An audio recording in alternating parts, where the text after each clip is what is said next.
जय Hind. Science with Priyanka class में आपका स्वागत है। तबीयत खराब हुआ था, लगातार सर दर्द कर रहा था, जिसके कारण से 4-5 दिन जो क्लास ऑफ रहा वही कारण था। इसके डॉक्टर जो है चश्मा लिखे हैं। लगातार जो है ना आँखों के सामने ज़्यादा रोशनी के अंदर जो काम करते हैं ना, और मोबाइल का यूज करने के कारण से सब हुआ था। चलिए आखिरकार देखिए क्या चीज़ हुआ। जो पहले जो चला था आपका जनन तंत्र में 2 चीज़ चल चुका था। एक चल चुका था आपका नर जनन तंत्र से जो प्रश्न पूछा गया वो हो चुका था, मादा जनन तंत्र से जो पूछा गया प्रश्न हो गया था, ठीक ना। आज जो चलेगा, ठीक ना, ये दोनों का कॉम्बिनेशन वाला, यानी क्रोमोजोम से संबंधित जो भी होगा वो पूछा जाएगा। जो भी प्रश्न है उसको हल करेंगे। देखिए इस चैप्टर से बहुत ज़्यादा प्रश्न पूछा गया, इसी कारण से हम टोटल प्रश्न को लेकर के चल रहे हैं, ठीक है। छोड़ के भागने से कोई फायदा है नहीं, ठीक है। चलिए आज का देखते हैं। अगला तीसरा दिन है, कल खत्म हो जाएगा, ठीक है। चलिए प्रश्न है कि गुणसूत्र में क्रोमेटिड्स जिस बिंदु पर संलग्न होते हैं उस बिंदु का नाम क्या। देखिए एक तरह से रटा या बहुत के मन में होता है कि हाँ क्रोमेटिड कहाँ संलग्न होता है, हाँ उसको जो ना या सेंट्रोमेयर बोल देंगे, गुणसूत्र बिंदु बोल देंगे, ठीक ना। देखिए दोनों एक ही चीज़ है, इसका ये इंग्लिश हो गया, ये हिंदी हो गया, ठीक है। आप समझिएगा ध्यान से कि ये चीज़ दिक्कत है। अगर यदि आप किसी भी चीज़ को संपूर्ण रूप से नहीं समझते हैं तो फायदा नहीं है। समझिए, बाद में हम मानते हैं कि अभी हम एक तरह से ये सेट चला रहे हैं, आप लोग का PYQ चला रहे हैं, लेकिन अगर यहाँ भी आप समझते हैं ना तो आपको फायदा होगा। अन्यथा देखिए बहुत लोग तैयारी करते हैं। तैयारी में क्या होता है कि जो है ना कि जैसे देखिए 8 साल से 10 साल से तैयारी कर रहे हैं, ठीक है। उनसे भी एक तरह से होता है कि नॉर्मल लेवल का भी एग्जाम नहीं निकलता है, चाहे कोई भी हो।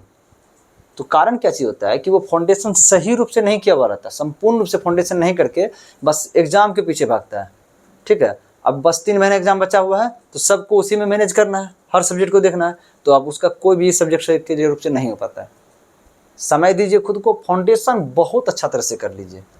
उसके बाद अब बहुत ये भी गलती करता है कि शुरुआती किया कंपटीशन में उसी समय सेट मारना शुरू हो गया। आपको जानिएगा तब ना सेट मारने से क्या फ़ायदा है।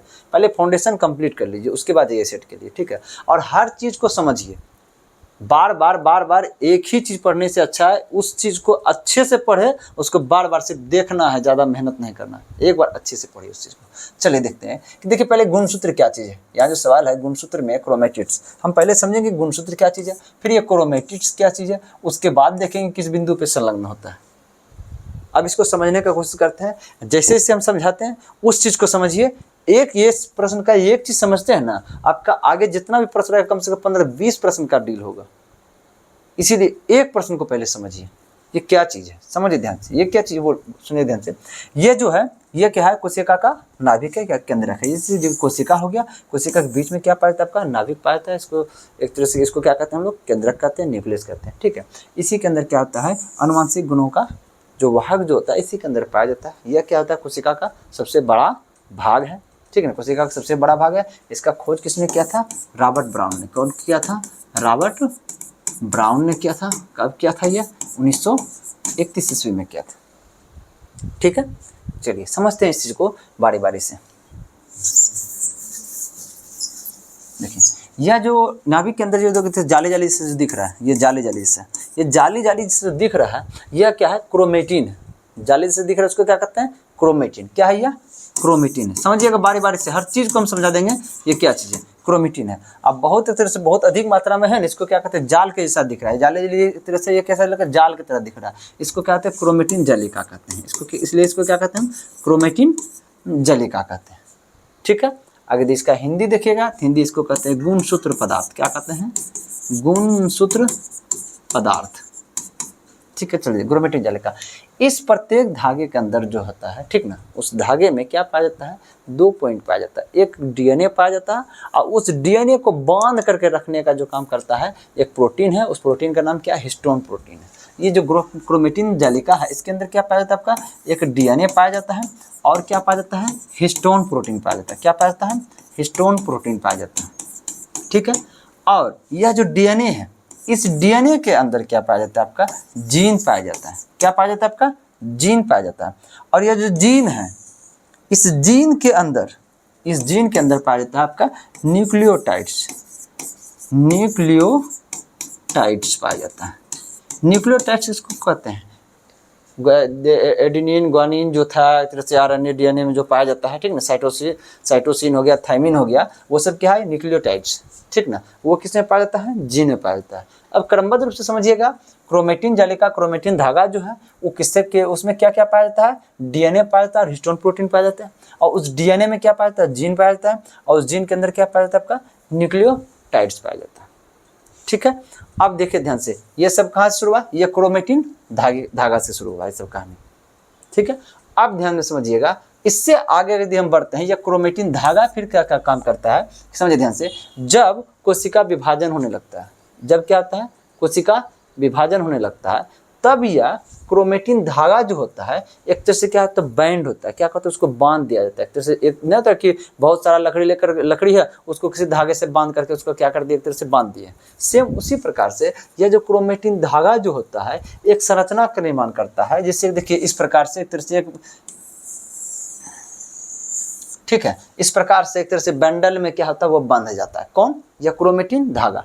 यह जो एक बंडल में जो बंधा है इसको हम लोग कहते हैं क्रोमेटिड। क्या कहते हैं हम लोग, क्रोमेटिड कहते हैं, क्रोमेटिड, क्या कहते हैं इसको हम, क्रोमेटिड। यदि इसको हिंदी में कहें गुणसूत्र बिंदु, क्या कहेंगे, गुणसूत्रिका, क्या कहें इसको, गुणसूत्रिका, इसको क्या कहेंगे हम, गुणसूत्रिका कहेंगे, ठीक है।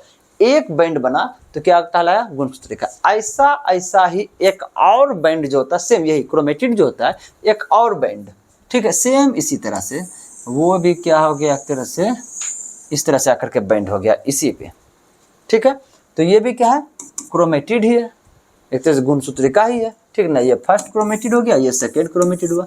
ये दोनों देखिए क्या करता है, ये दोनों जोड़ने का काम इसको कौन करता है, यहाँ एक इसके मध्य में होता है एक शेप होता है, इसको हम लोग कहते हैं सेंट्रोमेयर। क्या कहते हैं इसको, सेंट्रोमेयर, यानी गुणसूत्र बिंदु, गुणसूत्र बिंदु। ये क्या करता है, ये दोनों को जोड़ने का काम करता है। अब जो आपको दिख रहा है, या जो एक तरह से शेप जो दिख रहा है, ये फुल्ली शेप को क्या कहेंगे हम लोग, गुणसूत्र कहेंगे। पूर्ण शेप को क्या कहेंगे हम लोग, गुणसूत्र कहेंगे। अब देखिए ध्यान से, गुणसूत्र कैसे कैसे बना, आपको हम बताए थे, ये जो जालिका जो है, जालिका के अंदर क्या क्या पाया जाता है, डीएनए, हिस्टोन प्रोटीन, डीएनए के अंदर जीन पाया जाता है, जीन के अंदर न्यूक्लियोटाइड्स पाया जाता है, ठीक ना।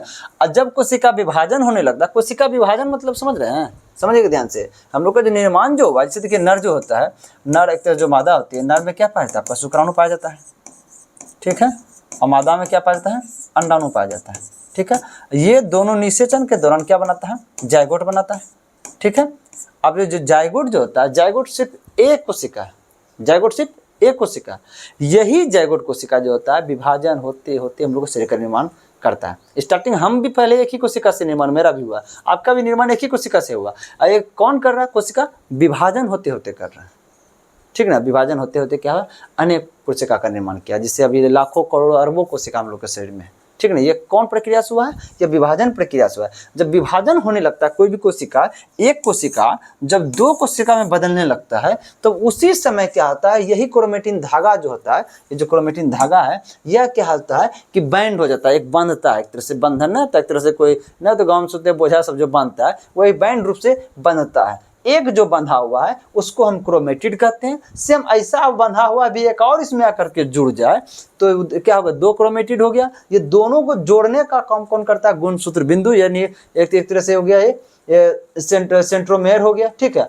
जोड़ने का काम कर रहा है। और जोड़ा हुआ संपूर्ण शेप को, ये पूरे शेप को क्या कहते हैं हम लोग, गुणसूत्र कहते हैं या क्रोमोजोम कहते हैं, ठीक है। ये जो शेप देख रहे हैं आप, ठीक है, वही क्या हो गया, गुणसूत्र या क्रोमोजोम हो गया। देखिए ये शेप क्या हो गया, गुणसूत्र या क्रोमोजोम, देख सकते हैं। ये जो है क्या, सेंट्रोसोम है, सेंट्रोमेयर है, ठीक है। ये क्या हो गया आपका, क्रोमेटिड हो गया। इसी क्रोमेटिड के अंदर के देखिएगा इसका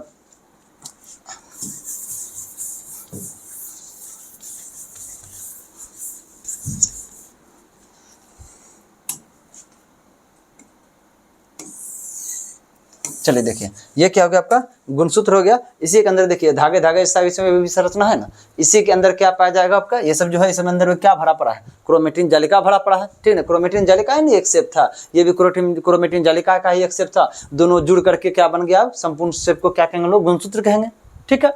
अब इसके अंदर क्या था, क्रोमेटिन जालिका था, और क्रोमेटिन जालिका के अंदर क्या है, डीएनए प्रोटीन है, और डीएनए के अंदर क्या है, जीन है, जीन के अंदर क्या है, न्यूक्लियोटाइड्स है, ठीक है। हम अक्सर जो कन्फ्यूजन हम लोग को होता था कि जीन किस में पाया जाता है, एक बार और इसका हम रिपीट करते हैं, रिपीट होगा तो समझ में ज़्यादा आएगा।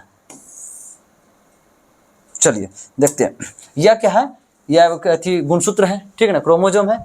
इसके अंदर यह गुणसूत्र किसका बना हुआ है, इसके अंदर क्या चीज, बंडल में क्या चीज बांधा हुआ, क्या चीज अंदर में है, देखते हैं, धागा धागा जैसा जो है, यह है क्रोमेटिन जालिका। यह क्या है, क्रोमेटिन जालिका। यह क्या है, क्रोमेटिन जालिका, ठीक ना, जाल की तरह है क्रोमेटिन जालिका। इसके अंदर क्या पाया जाता है, आपका डीएनए प्लस क्या पाया जाता है, हिस्टोन प्रोटीन। कौन प्रोटीन पाया जाता है, प्रोटीन, उसका नाम क्या है, हिस्टोन प्रोटीन, ठीक है। इसके अंदर क्या, इस डीएनए के अंदर क्या पाया जाता है, जीन पाया जाता है। और इस जीन के अंदर क्या पाया जाता है, न्यूक्लियोटाइड्स पाया जाता है। क्या पाया जाता है, न्यूक्लियोटाइड्स पाया जाता है, न्यूक्लियोटाइड्स पाया जाता है, ठीक है। न्यूक्लियोटाइड्स के बारे में बताए थे आपको, थायमिन ग्वानिन साइटोसिन जो था वो सब क्या है, न्यूक्लियोटाइड्स है, पाया जाता है। आप देखिए प्रश्न में कभी कभी बोलता था ना कि हाँ कि जीन गुणसूत्र में पाया जाता है, कभी बोलता था जीन डीएनए में पाया जाता है, कभी बोलता था जीन क्रोमेटिन जालिका में पाया जाता है, कभी बोल देगा डीएनए जो है, डीएनए पाया जाता है क्रोमेटिन जालिका में, कभी बोल देगा डीएनए गुणसूत्र में पाया जाता है। अब देखिए कुछ भी हो, जैसे देखिए कि हम लोग का है, जैसे कि मेरा घर हुआ मुंगेर है, ठीक है। अब मुंगेर डिस्ट्रिक्ट कहाँ पड़ता है, मुंगेर डिस्ट्रिक्ट किस राज्य में पड़ता है, तो एकदम बिहार में पड़ता है। अब बिहार कहाँ पाया जाता है, भारत में पाया जाता है। तो अगर यदि प्रश्न ये पूछता है कि बिहार कहाँ है, तो भारत में है। यदि मुंगेर कहाँ है, तो बिहार में भी है और भारत में भी है। जो जितना नीचे जाएगा वो दोनों को जोड़ेगा, वो दोनों जगह पे स्थित है, ठीक है। सेम वही बात है। अगर यदि पूछता है डीएनए किसमें पाया जाता है, तो बोल सकते हैं डीएनए क्रोमेटिन जालिका में भी है। यही क्रोमेटिन जालिका गुणसूत्र में गया तो इसका मतलब डीएनए गुणसूत्र में भी है। और यही गुणसूत्र जो होता है, लगभग एक कोशिका के अंदर 46 की संख्या में होता है। लगभग कितना होता है गुणसूत्र, एक कोशिका के अंदर 46 की संख्या में होता है। इसे ये जो सेल है, यह सेल जो नाभिक है, इसके अंदर कितनी संख्या में होता है, यह 46 की संख्या में होता है। कितना संख्या में होता है, 46 की संख्या में होता है, ठीक ना। तो अब यही गुणसूत्र नाभिक में गया है, इसलिए बोला जाता है कि इस नाभिक के अंदर क्या पाया जाता है, आपका डीएनए पाया जाता है। ये भी कोई गलत नहीं है, क्योंकि यही गुणसूत्र कहाँ है, यहाँ थी नाभिक में है। तो इसलिए होता है, ये कॉन्सेप्टेड रूप से समझिएगा तो हर चीज का आप सही रूप से जवाब दे पाइएगा, ठीक है। आप समझिए, देखिए दो प्रकार का कोशिका होता है, समझिए ध्यान से। एक कोशिका होता है जिसमें होता है कि 46 गुणसूत्र पाया जाता है। जो 46 जो गुणसूत्र जिसमें पाया जाता है, उस कोशिका को क्या कहते हैं हम लोग, दैहिक कोशिका कहते हैं। क्या कहते हैं हम लोग, दैहिक कोशिका। क्या कहते हैं उसको हम लोग, दैहिक कोशिका कहते हैं, जिसमें 46 गुणसूत्र पाया जाता है। एक कोशिका जो होता है उसमें होता है, एक कोशिका का नाभिक होगा, उसमें कितना होगा गुणसूत्र पाया जाएगा, मात्र 23 गुणसूत्र पाया जाता है। कितना, 23। उसको हम लोग क्या कहते हैं, जनन कोशिका। क्या कहते हैं हम लोग, जनन कोशिका, ठीक है। जनन कोशिका, जिसको इसको सोमैटिक सेल कहेंगे इंग्लिश में, सोमैटिक सेल हो जाएगा, ठीक है। और ये हो जाएगा आपका जर्म सेल, ठीक है। जिसमें 46 जिस कोशिका के नाभिक में 46 को गुणसूत्र पाया जाएगा उसको हम दैहिक कोशिका कहेंगे। जिसमें 23 को पाया जाएगा उसको हम जर्म सेल यानी जनन कोशिका कहेंगे। आप समझिएगा ध्यान से, दैहिक कोशिका मतलब की हो गया, जो कोशिका हमारे शरीर का निर्माण किया, मतलब कि माथा का, एक तरह से पेट का, सीना का, किडनी का, लीवर का, जो भी चीज़ है, फेफड़ा का, हृदय का, जिसका भी निर्माण, जो इस सब चीज का निर्माण जो किया है, वह सब कोशिका को, इसको क्या करना हम दैहिक कोशिका कहते हैं। उसमें कितना गुणसूत्र होता है, 46 को। अब ये जनन कोशिका किसको कहते हैं, तो होता है ना, देखिए जनन मतलब कि क्या होता है, किसी नए जीव का निर्माण करना। नया जीव का निर्माण कहाँ हुआ, नर से आया शुक्राणु, अब मादा से आया अंडाणु, उससे क्या बना, जायगोट। यही हुआ, यही से स्टार्टिंग ना हुआ हम लोग का शरीर का निर्माण होना। तो कौन कोशिका निर्माण किया, तो शुक्राणु क्या एक कोशिका है, अंडाणु क्या है कोशिका, शुक्राणु हमारे शरीर का सबसे छोटी कोशिका, अंडाणु हमारे शरीर का सबसे बड़ी कोशिका। यही दोनों ने जनन में एक तरह से जन्म देने में सहायता प्रदान किया है, ये अंडाणु शुक्राणु ना। यही अंडाणु शुक्राणु को क्या कहते हैं हम, जनन कोशिका कहते हैं। और इसके अंदर क्या पाया जाता है, 23 गो कोशिका पाया जाता है, मात्र 23 गो गुणसूत्र पाया जाता है। शुक्राणु अंडाणु के अंदर क्या गुणसूत्र पाया जाता है, मात्र 23 गुणसूत्र पाया जाता है। बस याद रखिएगा, उसके बाद जितना भी कोशिका सब में 46 गुणसूत्र है, ठीक है ना। लेकिन इसी के अंदर क्या पाया जाता है, 23 गो गुणसूत्र पाया जाता है, ठीक ना। चलिए यहां तक समझ में आ गया होगा। एक और चीज अब देखिए,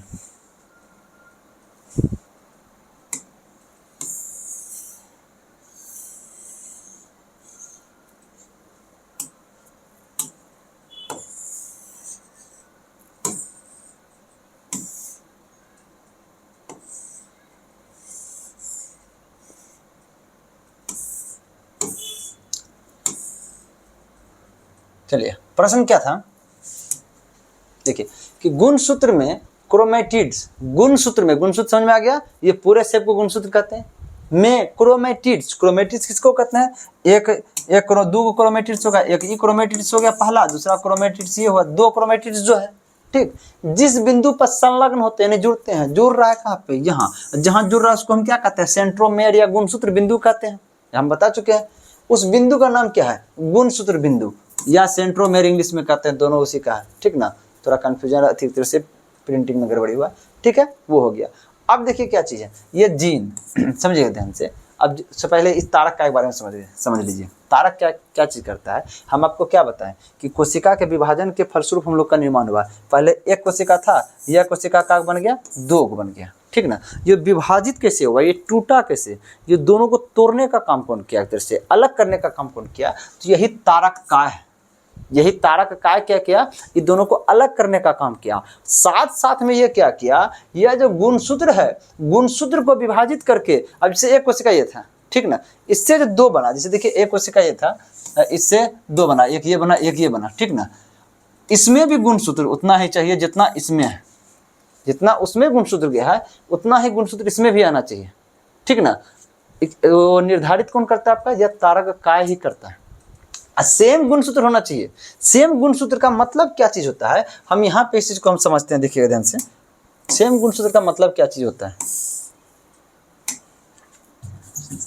जैसे समझिएगा ध्यान से, हम लोग का लीवर में उपस्थित जो कोशिका जो होता है, कौन कोशिका है, हिपेटिक कोशिका। कौन सी कोशिका है, हिपेटिक कोशिका है, लीवर की कोशिका में, ठीक है। लीवर में जो कोशिका है, जैसे एक कोशिका लीवर की कोशिका हुआ, ठीक है, हर कोशिका विभाजन करता है, विभाजन करके ही हमारे बॉडी का निर्माण हुआ। अब ये कोशिका क्या किया, विभाजित होकर के दो कोशिका बनाया, ठीक है, लीवर कोशिका, हेपेटिक कोशिका। अब देखिए इसके पास कितना था, 46 गुणसूत्र था। अब देखिए ये जो गुणसूत्र जो है, अब ये क्या होगा, बटेगा, इस दोनों में बटेगा। इसमें जो गुणसूत्र जाएगा, इसका सेम इसी का ये इसमें भी गुणसूत्र आना चाहिए। सेम गुणसूत्र होगा तब ना, ये भी इससे हिपेटिक कोशिका था, क्या था, हिपेटिक कोशिका था, ठीक ना, तो ये भी बनेगा हिपेटिक कोशिका। सेम गुणसूत्र आना मतलब पहले का जो भी लूर बुद्धि जितना भी है, उसके पास जितना भी दिमाग है, ठीक ना, वो सब इसके अंदर आना। जो काम वो कर रहा था वो काम ये करेगा, ठीक है ना। गुणसूत्र आने का मतलब ये हुआ, ठीक ना। तो ये भी बनना चाहिए, हिपेटिक कोशिका ही बनना चाहिए, ठीक है। और ये भी क्या बनना चाहिए, हिपेटिक ही बनना चाहिए। लेकिन अगर एक बात बताइए कि अगर सेम गुणसूत्र ना जा करके कोई दूसरा गुणसूत्र चला जाए, ठीक है, इसमें जो गुणसूत्र था, इसमें हिपेटिक वाला गुणसूत्र चला गया, इसमें दूसरा गुणसूत्र चला गया, ठीक ना, इसमें किसका वाला गुणसूत्र चला गया, नेफ्रॉन वाला गुणसूत्र चला गया, किसका वाला, नेफ्रॉन वाला। अब बताइए यहाँ पे कि अब लीवर में ही क्या हो गया कि एक हिपेटिक थी तो बनाएगा बाइल जूस बनाएगा, क्या बनाएगा, बाइल जूस बनाएगा, ठीक है, पित्तरस बनाएगा, क्या बनाएगा, पित्तरस बनाएगा, ठीक है। और उसी में देखिए एक तरह से नेफ्रॉन वाला जो गुणसूत्र इसमें आ जाएगा, तो ये क्या बनाएगा, ये मूत्र बनाएगा। अब लीवर क्या कर रहा है आपका कि पित्तरस भी बना रहा है और मूत्र का भी निर्माण कर रहा है। तो क्या ये संभव हो सकता है, नहीं हो सकता। इससे क्या हम लोग बॉडी का फंक्शन गलत हो जाएगा। इसीलिए ये सेंट्रोसोम, सॉरी एक तरह से समझें, ये जो तारक का जो है, ये तारक का क्या करता है कि सेम गुणसूत्र दोनों में बांटने का काम करता है। ऐसा नहीं कि किसी अदर गुणसूत्र उसमें प्रवेश कर जाएगा। अदर गुणसूत्र प्रवेश करेगा तो क्या होगा, शरीर का एकदम, देखिए हम लोग शरीर में जितना भी कोशिका है ना, सब कोशिका क्या करता है, अब विभाजित होकर के अपने ही तरह के कोशिका का निर्माण करता है, ताकि शरीर का फंक्शन आसानी से चलते रहे। अब एक बात बताइए कि जो है एक तरह से आपका, जैसे कि हिपेटिक कोशिका पित्त से बनाता है और नेफ्रॉन कोशिका है, अब सॉरी नेफ्रॉन कोशिका विभाजन नहीं होता है, उसके बारे में छोड़ दीजिए। और जैसे कोई भी कोशिका, ठीक ना, जैसे कि आपका कार्डियक सेल्स है, हृदय की कोशिका, ठीक ना, अब वो जो चीज कर रहा है, अब वहाँ पे एक तरह से क्या कीजिए कि पित्तरस का निर्माण करवा दीजिए। अब क्या करेगा, वो सही से काम करेगा, हृदय सही से आपका काम नहीं करने लगेगा। तो जहाँ का जो कोशिका है, वह कोशिका विभाजित होकर के अपने जैसे कोशिका का ही निर्माण करता है, ताकि वहाँ का कार्य फंक्शन सही रूप से चलते रहे। इसीलिए कहते हैं यह तारक का वही करता है कि इसका जो गुणसूत्र है दोनों में बांटने का काम करता है। चलिए एक तरह से लगभग ये एक फिगर के माध्यम से थोड़ा देख लीजिए।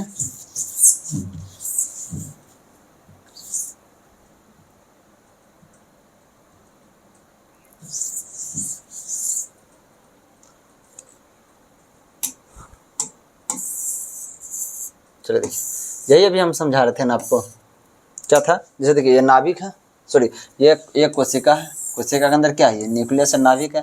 नाभिक में क्या पाया जाता है, गुणसूत्र। गुणसूत्र के अंदर क्या पाया जाता है आपका, क्रोमेटिन जालिका। क्रोमेटिन जालिका के अंदर क्या पाया जाता है, डीएनए, हिस्टोन प्रोटीन पाया जाता है। हिस्टोन प्रोटीन, ये जो धागा, ये हिस्टोन प्रोटीन है, ये जो गोल जैसा चक्का है सब वो क्या है, डीएनए है। और उसके डीएनए के अंदर क्या पाया जाता है आपका, जीन पाया जाता है। जीन के अंदर क्या पाया जाता है आपका, न्यूक्लियोटाइड्स पाया जाता है। एक फिगर के तहत भी इस चीज़ को समझ लीजिए। चलिए, हाँ, यह जीन जो होता है, जीन के बारे में आपको बताया। जीन क्या करता है, जो भी पिता का जो भी लक्षण या माता का जो भी लक्षण, या तो पिता का रंग बच्चे में आना, या पिता का हाइट का बच्चे में आना, पिता का कोई रोग है, जिसे एक तरह से हो गया हीमोफीलिया रोग हो गया, या तो एक तरह से ये वरना इसका कलर विजन जो होता है वह रोग हो गया, यदि बच्चे में आ जा रहा है। मतलब पिता का जो भी चीज़, ठीक ना, यदि बच्चे के अंदर आ रहा है, यदि पिता का एक तरह से एक आंख गड़बड़ है, बहुत ज़्यादा नहीं दिख रहा है, यदि बच्चे को भी नहीं दिख रहा है, तो ये सब जो भी समस्या आ रहा है उसको कि कौन लेके आने का काम करता है आपका, ये जीन ही करता है। ठीक है, किसमें पाया जाता है, तो डीएनए के अंदर पाया जाता है। चलिए ठीक है, ये कंप्लीट हो गया। चलिए अगला देखते हैं कि यौन प्रजनन में माता पिता का योगदान होता है। यौन प्रजनन में, यौन प्रजनन किसको कहते हैं, मतलब सेक्सुअल रूप से इससे होता है कि हाँ कि नर, जिसमें कि नर और मादा का जरूरत पड़ता है, ठीक ना, यौन प्रजनन वही, ठीक ना। माता पिता का योगदान होता है, मतलब कितना होता है, सभी जीन, अपने जीन का आधा हिस्सा, अपने जीन का 1/4। अब समझिएगा ध्यान से ये कैसी चीज़ होता है। समझिए, देखिए कि हम आपको बताए थे कि हम लोग का जो देखिए, चलिए एक नॉर्मल चीज़ समझ लीजिए ध्यान से। गुणसूत्र का जो एक सेट होता है, अब पहले क्या पढ़े हमको उससे मतलब नहीं है, अभी हम जो समझा रहे हैं उस चीज़ को यदि समझते हैं तो आप बहुत अच्छे तरह से समझिएगा, ठीक ना। गुणसूत्र का जो एक सेट का मतलब यह होता है कि 23 गुणसूत्र, 23 गुणसूत्र, 23 गुणसूत्र एक सेट। जैसे नहीं बोलते कि 1 दर्जन केला में 12 केला होगा, 1 दर्जन केला में 12 केला होगा, इसी तरह इसका काउंटिंग में होता है कि गुणसूत्र का एक सेट में क्या होता है, 23 गुणसूत्र होता है। जिसमें जो होता है 23 गुणसूत्र होता है उसको हम क्या कहते हैं, एक सूत्री कहते हैं। इसको क्या कहते हैं, एक सूत्री कहते हैं। एक सूत्री बोलिए या हेप्लॉइड बोलिए, क्या बोलिए, हेप्लॉइड। इसको क्या कहेंगे हम लोग, हेप्लॉइड कहेंगे, ठीक ना। अगर देखिए वही गुणसूत्र का जो 2 सेट होता है, 2 सेट, एक सेट में होता है तो 2 सेट में कितना होगा, 2 सेट में 46 गुणसूत्र होगा। क्या होगा, 46 गुणसूत्र होगा, ठीक ना। अब 46 है, एक में 23 था तो उसको एक सूत्री बोले, अब 46 दुगना होगा तो क्या हो जाएगा, द्विसूत्री। इसको क्या कहते हैं हम लोग, द्विसूत्री कहते हैं, ठीक है। इसको क्या कहा जाता है, इसको डेप्लॉइड, क्या कहा जाता है, डेप्लॉइड। इस बात को थोड़ा याद रखिएगा, ठीक है। एक सेट वाला जो होता है उसको एक सूत्री कहते हैं, हेप्लॉइड कहते हैं, उसमें 23 गो होता है। अब 2 गो है तो 23 दूनी 46 गो होगा, ये आसान सी बात है। चलिए, हम आपको बताए थे हम लोग शरीर के अंदर जो गुणसूत्र के आधार पर जो कोशिका जो होता है, गुणसूत्र के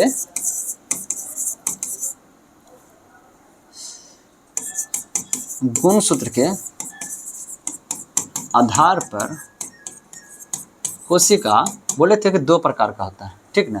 एक क्या होता है, दैहिक कोशिका, एक क्या होता है, दैहिक कोशिका होता है, ठीक है। और जिसको हम क्या कहते हैं, सोमेटिक सेल, ठीक है। और दूसरा क्या होता है, जर्म कोशिका, यानी जनन कोशिका, यानी जनन कोशिका। इसको हम लोग क्या कहते हैं, जर्म सेल, क्या कहते हैं, जर्म सेल, ठीक है। अब समझिएगा ध्यान से, इस बात को याद रखिएगा। जो देखिए दैहिक कोशिका हो गया। अब दैहिक कोशिका में हमको बताए थे, दैहिक कोशिका में कितना गुणसूत्र होता है, 46 गो, इससे पहले ही बताए।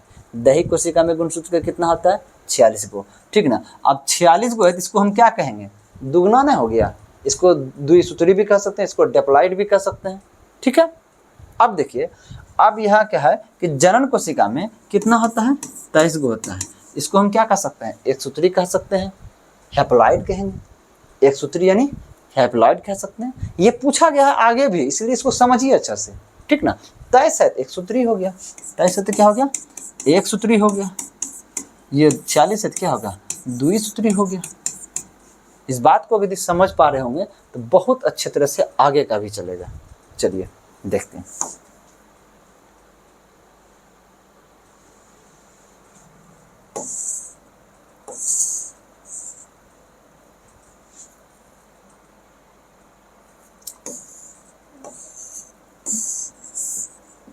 चलिए देखते हैं। जो हम लोग का जो निषेचन का जो प्रक्रिया होता है, निर्माण का जो प्रक्रिया होता है, समझिए ध्यान से, क्या क्या होता है, दो प्रमुख भाग लेता है। एक लेता है कौन, एक नर भाग लेता है, एक क्या होती है, मादा होती है। आप समझिएगा ध्यान से, ये जो नर जो होता है, हाँ एक और बात, यह गुणसूत्र जो होता है ना, हर हमेशा जोड़ों में होता है। गुणसूत्र क्या होता है, हर हमेशा जोड़ा में रहेगा, वो अकेले नहीं रहता है, हर हमेशा किस में रहेगा, वो जोड़ा में रहेगा, ठीक ना, ध्यान में रखिएगा इस चीज़ को, हर हमेशा कहाँ रहेगा, जोड़ा में रहेगा। लेकिन हाँ एक बार होता है कि जब जनन कोशिका में जब आता है तब वह क्या होता है, अकेला होता है, तब क्या होता है, वह अकेला होता है। अन्यथा गुणसूत्र हमेशा क्या होता है, जोड़ा में। हम आपको क्या बताएं कि प्रत्येक में कितना गुणसूत्र है, 46 को, ठीक ना।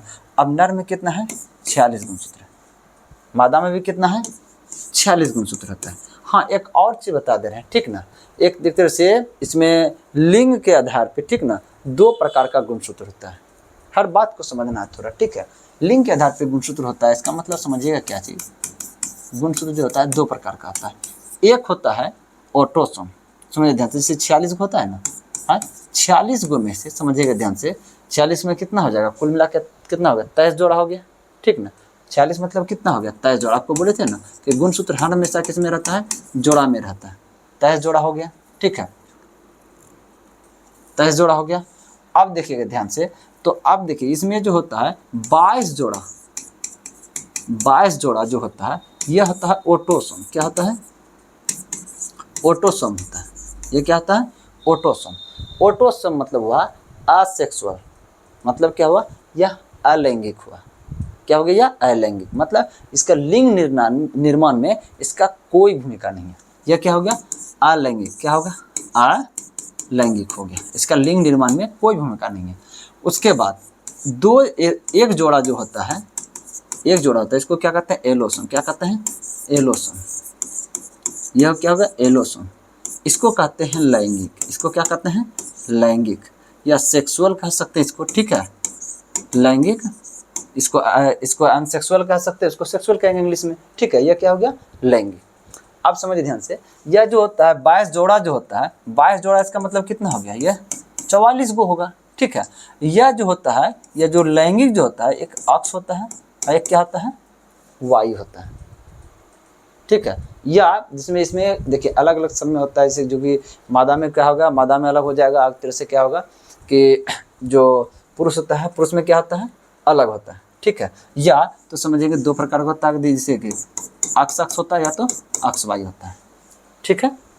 समझिए ध्यान से, ये दो प्रकार का, 44 हो जाएगा, आगे ये नर है तो क्या हो जाएगा, ये अक्ष वायु हो जाएगा, 44 2 46 हो जाएगा। आगे दिया मादा है तो 44 हो गया, अक्ष हो जाएगा, ठीक है। समझिए ध्यान से, 44 को जो होता है यह एक तरह से हो गया आपका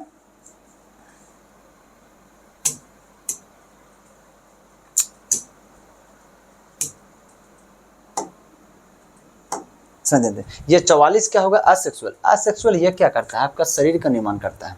शरीर का निर्माण तो देखते तरह से आपका अंगूठे का निर्माण हुआ, एक तरह जो भी है, मतलब कि जो पिताजी से जो भी चीज़ आया है, मतलब कि माता पिता जो भी निर्माण हुआ हम लोग, ऐसे हमारा रंग का कन्फर्मेशन कौन करता है, यही करता है 22 जोड़ा जो, यही, ठीक ना। हमारे लंबाई का कन्फर्मेशन कौन करता है, पिता का लंबाई जो मेरे अंदर आया है वो कौन करता है, ये 22 जोड़ा ही करता है, ठीक ना। हम अधिक मोटे हैं, इस चीज़ का कौन करता है, जो पिता से आया हुआ है, जो हमारे शरीर में आया हुआ है, ये क्या हो गया, एक तरह से ये 22 जोड़ा ही करता है, ठीक ना। मतलब एक तरह समझ लीजिएगा, ये शरीर के लिए, ये क्या हम लोग का बॉडी के निर्माण के लिए, ये किसके, जो पिता से जो भी बॉडी का जो भी फंक्शन हमारे अंदर आया है उसका कौन करता है, ये निर्धारण ये करता है।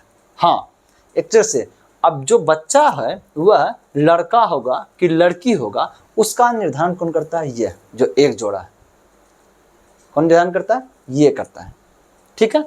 अब देखते हैं, ये तो सबका सेम है, ये सबका सेम है, लड़का हो या लड़की हो, लड़की के पास पैर है, हमारे पास भी पैर है, लड़की भी लंबी हो सकती है माता पिता के आधार पे, हम लोग भी लंबे होते हैं, लड़की भी हाइट के कम हो सकती है, हम लोग भी हाइट के कम हो सकते हैं, ठीक ना। ये सब चीज़ बॉडी का स्ट्रक्चर, ये जो 22 जोड़ा जो देता है, लड़का लड़की दोनों में समान सब कुछ देता है गुण, ठीक है। बस अंतर जो लड़का लड़की का है, ये अंतर पैदा करता है बस यही एक जोड़ा, ठीक है। लड़की में पाया जाएगा अक्ष, लड़का में पाया जाएगा अक्ष वायु। चलिए अब यहाँ समझिएगा ध्यान से, ये क्या है, लड़का है।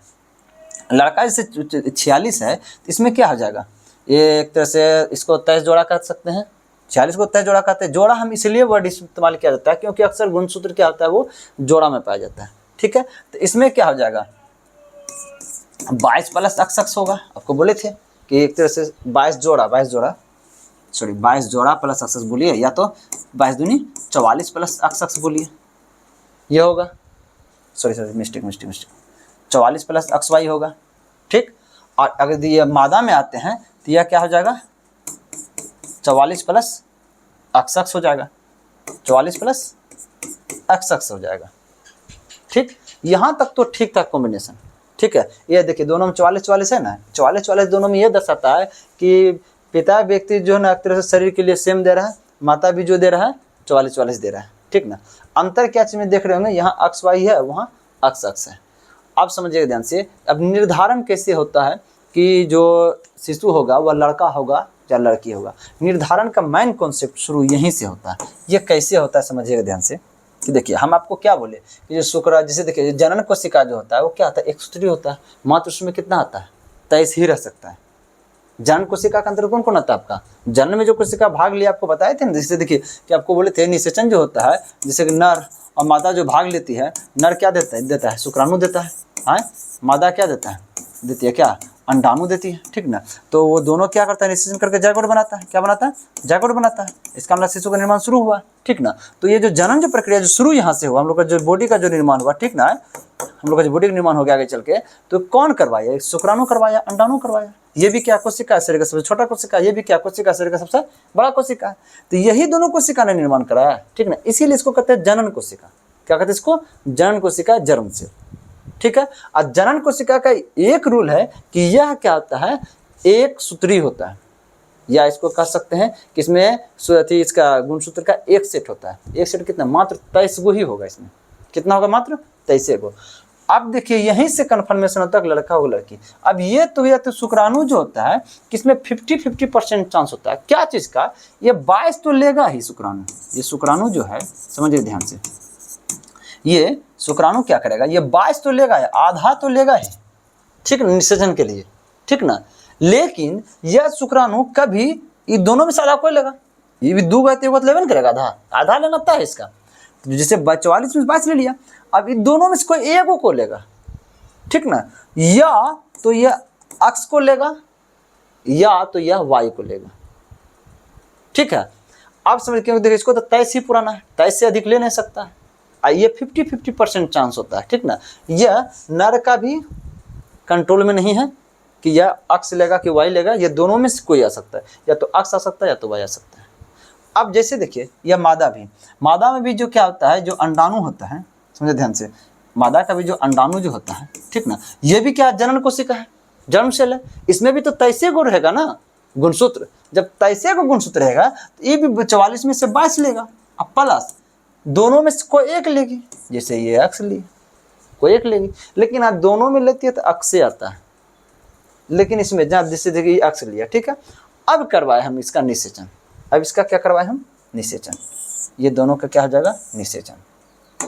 निषेचन के फलस्वरूप क्या होता है, जो अब इन दोनों से जो जायगोट बनेगा, क्या बनेगा, इस दोनों से जो जायगोट बनेगा, इस कंडीशंस में, ये फर्स्ट कंडीशन में जायगोट बनेगा, क्या बनेगा, जोड़ो ये दोनों को, 22 और 22 कितना हो जाएगा, 44 प्लस अक्स 44 प्लस अक्स बना। क्या बना, 44 प्लस अक्स। देखो 44 प्लस अक्स किधर में है, नर वाला भाग में है कि मादा वाला भाग में, किस में है, मादा वाला भाग में। 44 प्लस अक्स, इसका मतलब ये क्या बन गई, ये बच्चा क्या होगा, ये बच्चा लड़की होगा।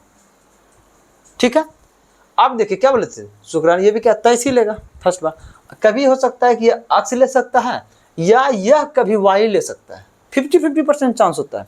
ऐसा बात नहीं कि फिक्स है, कोई भी हो सकता है दोनों में से। अब एक बार कभी ये शुक्राणु 22 पर ये अक्स ले लिया था, अभी क्या हुआ शुक्राणु, ठीक ना, फिर दोबारा निषेचन हुआ, होता है ना, दोबारा रिलेशनशिप हुआ दोनों में। ठीक ना, अब क्या हुआ, इस बार जो शुक्राणु आया था उसमें क्या था, फिर आधा तो हर में से आएगा, 44 में भी 22 आएगा। इस बार पिछले बार आया था अक्स आया था, अगली बार आ गया वाई आ गया, काय की तो 23 को एक्सेप्ट करेगा, जब भी एक्सेप्ट करेगा। इस बार जो हुआ उसमें वाई आ गया। ठीक है, अब मादा का जो बात है, मादा उस बार क्या लाई थी, अक्स लाई थी।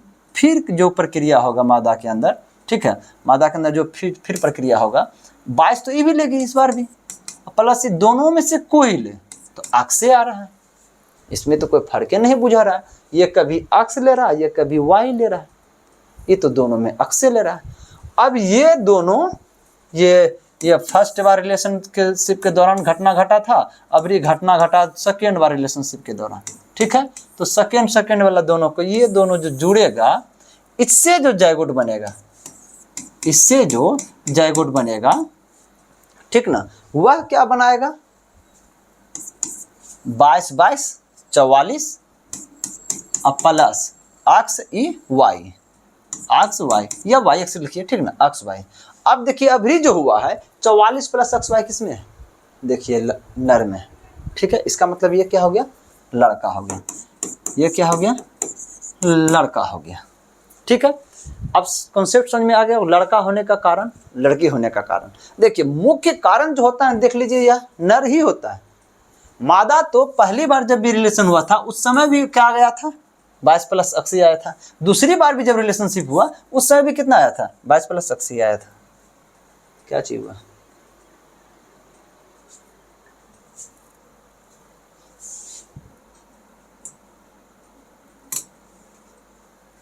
चलिए हाँ, दूसरी बार भी क्या 22 प्लस अक्सी आया। लेकिन पुरुष जब पहली बार किया था तो उस समय जो निषेचन प्रक्रिया हुआ था उसमें पहली बार वो अक्स दिया था, इस बार वाई दिया। जब अक्स दिया था तो उस समय लड़की हुआ था, और जब ये वाई दिया तो उस समय क्या हो गया, लड़का हो गया। मैन निर्धारक कौन है इसमें, लड़का होगा कि लड़की, यह पुरुष ही है। कौन है, यह पुरुष ही है। मतलब समझ लीजिए कि मादा एक तरह से समझ लीजिए पानी है, उसमें आप नींबू दीजिएगा तो खट्टा लगेगा, चीनी दीजिएगा तो मीठा लगेगा। निर्धारक आप हैं। अक्सर हमारे गांव समाज में बोला जाता है कि यदि लगातार लड़की हो रही है तो उसको बोला जाता है कि हाँ कि तुम्हारे कारण से लड़की हो रही है, महिलाओं को दोष दिया जाता है। इसलिए गांव में जितना भी विडम्बना है, जितना भी बाह्य सब चीज़ जो उसमें है, ठीक ना, रीति रिवाज, दुनियादारी, हर चीज़, यदि आप शिक्षित होते हैं तो उस सब चीज़ को हटा सकते हैं। यदि आप शिक्षित नहीं होते हैं तो वो चीज़ में आप पड़े रहिएगा, ठीक है। अक्सर अभी भी जो शिक्षित लोग हैं वो महिला को ही दोष दिया जाता है, क्या लड़का नहीं हो रहा है। भाई लड़का नहीं हो रहा है तो अपना इलाज करवाओ। आप अपना भी इलाज करा के कुछ नहीं कर पाइएगा के बाद भी अपना कोई ऐसा मेडिसिन भी नहीं कि आप जो मेडिसिन का यूज करके एक तरह से क्या होगा, वाई वाला क्रोमोसोम वाई वाला दे दीजिएगा, ऐसा भी नहीं है। ये 50-50% है, ये अप्रूपी है, ये अभी तक किसी के कंट्रोल में नहीं है। कोई ऐसा मेडिसिन भी नहीं है जो कि आप अपने वो दवा मेडिसिन खाइएगा तो वाई चला जाएगा और वो मेडिसिन खाइएगा तो अक्स चला जाएगा। अभी तक इसका खोज ही नहीं हुआ, ठीक ना। ये आपके भी कंट्रोल में नहीं है, लेकिन कारण आप हैं, कंट्रोल आप में नहीं है। जो लड़का जो है कंट्रोल लड़के के कंट्रोल में नहीं है, लेकिन कारण लड़का ही है, ठीक ना, लड़की कारण नहीं है इस चीज का। चलिए अब हम प्रश्न पे आते हैं। समय लगा होगा, हम मानते हैं इस चीज को, लेकिन समझ गए होंगे तो देखिए सवाल कितना जल्दी जल्दी खत्म होता है। बहुत सवाल है जो कि इससे खत्म हो जाएगा, बहुत जल्दी खत्म हो जाएगा।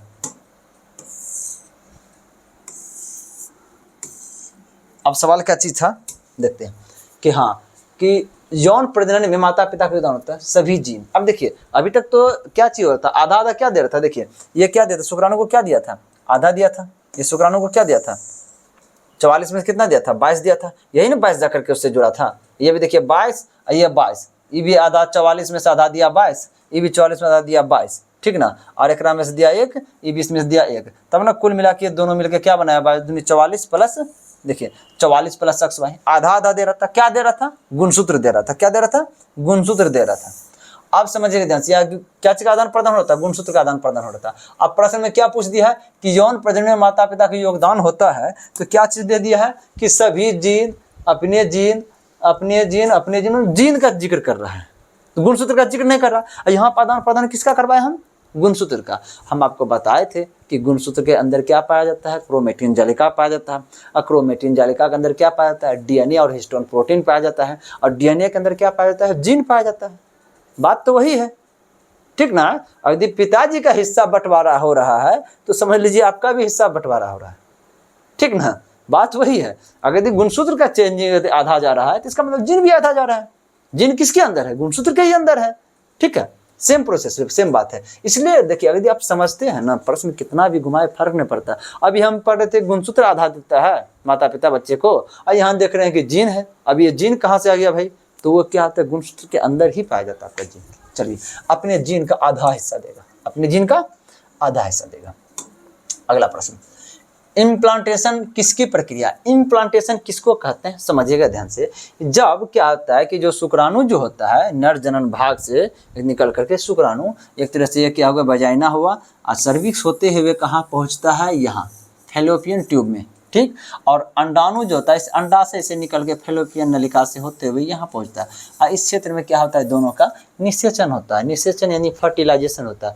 फर्टिलाइजेशन होने के बाद जायगोट का निर्माण होता है। वह जायगोट क्या होता है, यह जो इंडोमेट्रियम का जो परत जो है यहीं पे आकर के रुक जाता है। यहीं पे स्टार्टिंग क्या होता है प्रोसेस का, आगे का विधि यानी कि गर्भाधान की विधि यहीं से शुरू होती है। यहाँ आकर के जो रुक जाता है इसी को हम लोग क्या कहते हैं, इम्प्लांटेशन या प्रत्यारोपण, ठीक है।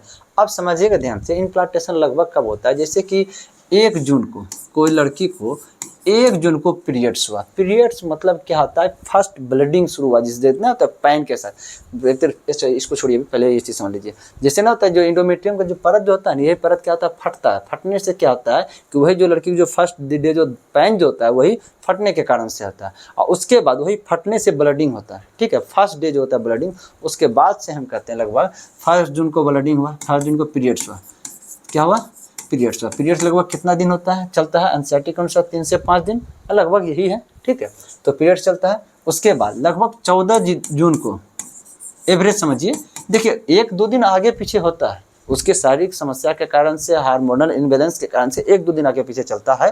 इसके लिए दिक्कत नहीं है, फिक्स नहीं 14 दिन, 15वां दिन भी जो है ना अंडा निकल सकता है। ये 14वां दिन क्या हो गया, ये अंडाशय से अंडा क्या होगा, एक तरह से फर्टिलाइज यहाँ से एक तरह से निकल करके निर्माण होकर के यहाँ आया, कहाँ पे, फैलोपियन नलिका के पास आ गया। कौन, 14 जून को क्या हो गया, अंडाणु फैलोपियन नलिका में पहुँच गया। कहाँ पहुँच गया, फैलोपियन नलिका में, ठीक ना। अब उसके बाद जब यहाँ पहुँचा उसी दिन हो सकता है कि वह लड़का क्या हुआ, रिलेशनशिप बनाया उसी दिन। ऐसा भी नहीं सकता 14 जून को एक तरह से अंडाणु आया, उसी दिन को रिलेशनशिप बनाएगा, ये भी टाइम फिक्स नहीं है। बाय द वे उसी दिन लड़का रिलेशनशिप बनाया, उस समय शुक्राणु क्या पहुँचा, ये फैलोपियन नलिका के पास पहुँच गया। अब फैलोपियन नलिका के पास पहुँचा तो वहाँ क्या होगा, निषेचन होगा। निषेचन होने के बाद लगभग 7 दिन, कितना दिन, लगभग 7 दिन लगभग हो गया, कितना, लगभग 21 जून को। कब, 21 जून को यह क्या होगा, लगभग यह जायगोट क्या होगा, यहाँ पे प्रत्यारोपित हो जाएगा। क्या हो जाएगा, प्रत्यारोपित हो जाएगा। प्रत्यारोपित हो जाना इसका मतलब क्या हो गया कि एक तरह से गर्भ क्या होता है, गर्भ का ठाड़ जाना, एक तरह से क्या होगा, गर्भाधान एक तरह से शुरू हो जाना, ठीक ना। यह जायगोट आकर के यहाँ पे क्या होगा, इम्प्लांटेशन हो गया। अब यहाँ से क्या होगा, धीरे धीरे धीरे धीरे बच्चे के निर्माण की प्रक्रिया होते जाएगी, ठीक है। चलिए, अब वही जो प्रत्यारोपित जो हो जाता है ना, इसी कारण से क्या होता है, जब प्रत्यारोपित हो गया, यही जो इंडोमेट्रियम की दीवार जो टूट करके जो ब्लीडिंग करवा रही थी, यही दीवार क्या करता है, जो बच्चा जब जो प्रत्यारोपित हो गया, अब बच्चा को तो बच्चा तो निर्माण होगा। अब यही इंडोमेट्रियम की जो परत जो होता है, ये जो इंडोमेट्रियम जो परत है, यह इंडोमेट्रियम परत क्या बनाता है, प्लेसेंटा बनाता है। क्या बनाता है, प्लेसेंटा बनाता है। अब प्लेसेंटा मतलब क्या, हिंदी में अपड़ा कहते हैं। वो प्लेसेंटा क्या करता है कि ये जो बच्चा जो शिशु का जो निर्माण हो रहा है, यह गर्भाशय, ये क्षेत्र किसका है, गर्भाशय का। इसी क्षेत्र में जो शिशु का जो निर्माण हो रहा है, उस शिशु के लिए पोषक तत्व पहुँचाना, भोजन पहुँचाना, ऑक्सीजन पहुँचाना, हर चीज़ पहुँचाने का काम कौन करता है, यह प्लेसेंटा करता है, ठीक है। इसका मदद कौन करता है, प्लेसेंटा का गर्भनाल करता है, ठीक है, जिसको अम्बिलिकल कोड कहते हैं, ठीक ना। तो उसके बाद क्या धीरे धीरे प्रोसेस आगे शिशु का निर्माण होगा। अब वही बोले थे, जो प्लेसेंटा टूट करके जो ब्लीडिंग करवा रहा था, अब वह प्लेसेंटा क्या कर दे रहा है, प्लेसेंटा का निर्माण वह इंडोमेट्रियम जो परत था जो टूट करके ब्लीडिंग करवा रहा था, वह इंडोमेट्रियम क्या बन गया, प्लेसेंटा बन गया। अब तो वह नहीं टूटेगा, नहीं ब्लीडिंग होगा। अब यही कारण से क्या होता है कि जब गर्भ ठाड़ जाता है, 21 जून मतलब 21 दिन, ये 22 दिन में जैसे गर्भ ठाड़ गया, तब क्या होगा, अगला तो ब्लीडिंग अब होगा नहीं, क्या इंडोमेट्रियम का परत टूटेगा नहीं जब गर्भ ठाड़ गया है तो, ठीक ना। इसलिए क्या कहा जाता है कि जैसे कि इस 1 जून को जैसे कि पीरियड्स हुआ लड़की को, ठीक ना, लगभग 28 महामारी मतलब क्या, तो 1 महीने में होता है लगभग, फिर होगा अगला कब होगा, 1 महीने बाद होगा, ठीक है। तो अब देखिए यदि उस वक्त तक जो पीरियड्स नहीं होता, ब्लीडिंग नहीं होता है, तो उसको क्या कहा जाता है कि हाँ वह उसका गर्भ ठहर गया है, इसका मतलब लड़की प्रेग्नेंट हो गई है, ठीक है। समझिए ध्यान से। हाँ, 1-2 दिन आगे पीछे हो सकता है, ऐसा नहीं कि 28वां 29वां दिन अगर ब्लीडिंग नहीं हुआ तो प्रेग्नेंट हो गए सब ने, हाँ एक दिन और 28, 29, 30, 31 दिन ऐसे वेट कर सकते हैं। ये हार्मोनल चेंजिंग के कारण से इधर उधर हो सकता है। चलिए क्या चाहिए, माता के शरीर के अंदर एक बच्चे का विकास, ऐसा नहीं शरीर के अंदर कहाँ, इसका कंफर्मेशन नहीं किया। एक गर्भाशय के लाइनिंग के युग्मनज का जुड़ना, हाँ एक गर्भाशय, ये गर्भाशय हुआ कि लाइनिंग, यही इंडोमेट्रियम की परत एक लाइन हो गया, ठीक ना, कि युग्मनज यानी जायगोट, यहाँ जो जायगोट बना था, जायगोट का प्रत्याह, जायगोट का जुड़ना, यहाँ जुड़ गया, बस ये आंसर हो गया, ठीक ना।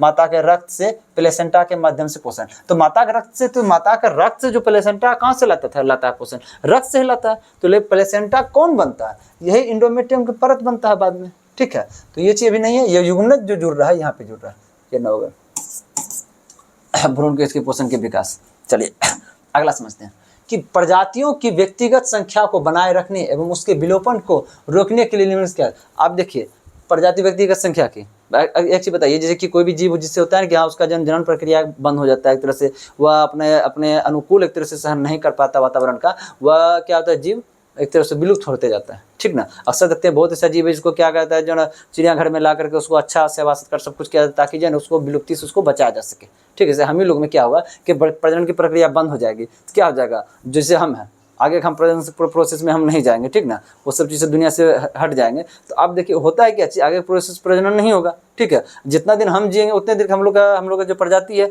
वो रहेगा, उसके बाद हम लोग का प्रजाति क्या हो जाएगा, खत्म हो जाएगा। आगे प्रजाति चलते रहे, उस चीज़ के लिए क्या चीज़, जन्म जरूरी है, ठीक ना, क्या चीज़, प्रजनन जरूरी है, ठीक है। श्वसन तो क्या होगा कि एक तरह से भाई जब प्रजनन होगा, निर्माण होगा, तब ना सांस लीजिएगा, हाँ तब ना एक तरह से ऊर्जा मिलेगा शरीर में, ठीक है। माने मुख्य क्या है, प्रजनन जरूरी है। अगला देखिए, एक नवजात बालिका की किशोरी कोशिकाओं में, एक नवजात बालिका की कोशिकाओं में गुणसूत्र का कौन सा संयोजन होता है। एक नवजात बालिका की कोशिकाओं में, अब समझिएगा ध्यान से, कोई बालिका, हम आपको क्या बोले थे, जैसे देखिए ये नर है, अब देखिए रिपीट होगा, थोड़ा मजा आएगा, मादा। नर में क्या बोले थे, 44 को होता है, ठीक ना, ये क्या है, ये अलैंगिक है, ठीक ना। जो लैंगिक जो होता है, सेक्सुअल जो होता है, क्या होता है, XY 2 को होता है, जिसको ऑटोसम कहते हैं, इसको एलोसम कहते हैं। अब मादा में क्या होता है, मादा में भी 44 होता है, ठीक है। और 44 में क्या होता है, अक्सक्स होता है, क्या होता है, अक्सक्स होता है, समझिए। ये क्या हो गया, ऑटोसोम, ये क्या हो गया, एलोसोम, ठीक है। ये लिंग निर्धारक इसको कहते हैं, ये भी लिंग निर्धारक इसका है। और 44 दोनों में क्या होता है, एक ही होता है। ये दोनों क्या करता है, आपका 44 दोनों जो दोनों क्या करता है, शरीर का निर्माण करने का काम करता है। अब समझिए ध्यान से, नर में क्या पाया जाता है, शुक्राणु पाया जाता है, ठीक है। अब मादा में क्या पाया जाता है, अंडाणु पाया जाता है। अब थोड़ा तेजी से होगा, अंडाणु, हम क्या बोले थे, शुक्राणु अंडाणु मात्र 23 गुणसूत्र को एक्सेप्ट करता है, यहाँ तक 46 गो है, 23 को गुणसूत्र एक्सेप्ट करेगा। आप समझिएगा ध्यान से, हमको क्या बनाना है, नवजात बालिका की कोशिका, मतलब जो नवजात जो शिशु, जो छोटा बच्चा जो है वो क्या है, बालिका यानी लड़की है। तो लड़की होने के लिए क्या होना चाहिए, समझिए ध्यान से। ये तो या तो एक्सेप्ट करेगा, अध्ययन एक्सेप्ट करेगा, जैसे 22 हो गया, अब प्लस कभी या तो एक्सेप्ट करेगा अक्स, या तो कभी एक्सेप्ट करेगा वाई, मतलब दोनों में से कोई एक ही एक्सेप्ट करेगा, ठीक है। बाद में जहाँ ये अक्स एक्सेप्ट किया है, अब ये अंडाणु भी क्या करेगी, समझिए ध्यान से, ये भी तो आधा लेगा, ये भी क्या होगा, आधा, 22 प्लस, इसमें तो 23 को टोटल होना चाहिए, या तो इसको एक्सेप्ट करेगा, तो इसको एक्सेप्ट करेगा, कोई इसको एक्सेप्ट किया, ठीक है। अब इसको निषेचन करवाएंगे, क्या करेंगे, निषेचन, 23 हो गया, 23 हो गया ना, 23 गुणसूत्र एक्सेप्ट करता है ना, ये शुक्राणु और अंडाणु, ये दोनों को निषेचन कराएंगे, तो जो जायगोट जो बनेगा, जायगोट के बाद जो शिशु बनेगा, इसमें क्या चीज़ देखिए, जायगोट से क्या, जायगोट में क्या आएगा, देखिए 22 कितना हो जाएगा, 44, अब प्लस क्या हो जाएगा, अक्स, ये भी अक्स, ये क्या हो जाएगा, तो यही आगे चल के क्या बन जाएगी, ये लड़की होगी, क्या होगी, ये लड़की होगी। क्या प्रश्न पूछ रहा है कि नवजात बालिका की कोशिकाओं में गुणसूत्र का कौन सा संयोजन होता है, क्या 44 गुणसूत्र प्लस अक्स, 44 गुणसूत्र प्लस अक्स, यही तो हो गया, ठीक है। 22 गुणसूत्र कैसे होगा, 22 गुणसूत्र नहीं होगा ना। अब देखिए ये जो 44 जो है, ये एक शरीर का निर्माण हो रहा है धीरे धीरे, एक कोशिका, ये थोड़ी कि अब शुक्राणु अंडाणु है, ये शुक्राणु अंडाणु में 23 गो होता है, लेकिन यहाँ शरीर का निर्माण हो रहा है, तो दैहिक कोशिका एक तरह से हो गया, तो इसमें तो 46 गो होगा, तो 22 गो होने का चांस ही नहीं है। 44 गुणसूत्र प्लस अक्स वाई, अक्स और वाई हो गया, इसका मतलब क्या हो गया, यह लड़का हो जाएगा। अक्स अक्स क्या, देखिए अक्स किसको दर्शाता है, अक्स किसमें था, मादा में था, और पुरुष में अक्स वाई था, ठीक है। ये क्या हो गया, लड़का, ये भी नहीं होगा। 22 तो होगा ही नहीं, क्योंकि 22 जो होगा, समझिए ध्यान से, 22 गुणसूत्र वाला कौन सा होता है, समझिए ध्यान से, ये शुक्राणु होगा। 22 27 वाला क्या होगा, शुक्राणु होगा। देखिए डीएनए का एक खंड जो एक प्रोटीन की जानकारी प्रदान करते हैं, उसको क्या कहते हैं, जीन कहते हैं। क्या कहेंगे उसको हम, जीन कहेंगे, क्या कहेंगे, जीन। गुणसूत्र के बारे में हम बता दिए हैं। इस गुणसूत्र जो होता है, गुणसूत्र के अंदर क्या पाया जाता है, क्रोमेटिन पाया जाता है, क्रोमेटिन पाया जाता है। इसी के अंदर क्या पाया जाता है आपका, डीएनए प्लस हिस्टोन प्रोटीन पाया जाता है, ठीक है। और डीएनए के अंदर क्या पाया जाता है आपका, जीन पाया जाता है, ठीक है। चलिए केंद्रक आपको बता दिया, केंद्रक में ही क्या पाया जाता है आपका, इस केंद्रक के अंदर क्या पाया जाता है आपका, गुणसूत्र पाया जाता है। क्या पाया जाता है, गुणसूत्र पाया जाता है। और इसी गुणसूत्र के अंदर क्या पाया जाता है आपका, क्रोमेटिन पाया जाता है। चलिए लाइसोसोम, लाइसोसोम क्या करता है, कोशिका के अंदर जो भी एक तरह से जो गंदगी चीज़ होता है, ठीक ना, लाइसोसोम, जैसे ये लाइसोसोम का थैली है, क्या है, लाइसोसोम थैलीनुमा संरचना होता है, ठीक ना। हाइड्रोलाइटिक एंजाइम इसमें पाया जाता है। क्या क्या पाया जाता है, हाइड्रोलाइटिक एंजाइम पाया जाता है। वह एंजाइम क्या करता है कि जो भी से अवशिष्ट चीज़ है, ठीक है, एक तरह से ये शरीर या बैक्टीरिया या वायरस जो भी है, ठीक ना, एक तरह से उस कोशिका को नुकसान पहुंचा सकता है। तो ये क्या करता है, या लाइसोसोम जो करता है, क्या करता है, इसको क्या करेगा, अपने अंदर ला करके, और इसको क्या करेगा, अपने अंदर ला करके इसको क्या करेगा, ख़त्म कर देगा। कैसे ख़त्म कर देता है, ये किस आधार पर ख़त्म करता है कि इसके अंदर क्या पाया जाता है, हाइड्रोलाइटिक एंजाइम पाया जाता है। क्या पाया जाता है, हाइड्रोलाइटिक एंजाइम। क्या होता है, हाइड्रोलाइटिक एंजाइम। इसके अंदर क्या पाया जाता है, हाइड्रोलाइटिक एंजाइम पाया जाता है। यह क्या करता है कि एक तरह से इसको पचा देता है, इसको गला देता है। एक काम यह भी करता है, एक काम यह जो ऐसा जो काम कर रहा है जिसके कारण इसको कोशिका का सफाई कर्मी कहते हैं। इसको क्या कहते हैं, कोशिका का सफाई कर्मी कहते हैं, ठीक है, इस काम के कारण से। और चलिए लिख ही देते हैं, इस कारण से इसको क्या कहते हैं, कोशिका का सफाई कर्मी, कोशिका का सफाई कर्मी कह सकते हैं, ठीक है। उसके बाद कभी यह क्या करता है कि जैसे भोजन प्रक्रिया, जैसे पाचन प्रक्रिया के दौरान कुछ कारण नहीं पच पाता है, क्या करता है, नहीं पच पाता है, तो वह क्या आता है, इसे कोशिका के अंदर वो भी घूमने लगता है, ठीक ना। तो इसको भी पचाने का काम करता है। इसको क्या करता है, इसको पचाने का काम, इसको भी उठा के क्या करेगा, थैली में जमा कर लेगा। इसको उठा कर क्या करेगा, थैली में जमा कर लेगा। इसके आगे कोशिका को तो इसके आगे पचाने का काम किया, और सॉरी ये जो अवशिष्ट चीज जो था उसको क्या किया, उसको भोजन थे उसको क्या किया, पचाने का काम किया। इसलिए कोशिका के अंदर पचाने का काम किया। इस कारण से इसको क्या कहते हैं, कोशिकीय पाचन करने वाला, सॉरी इसको क्या कहते हैं, कोशिकीय पाचन करता है, कोशिकीय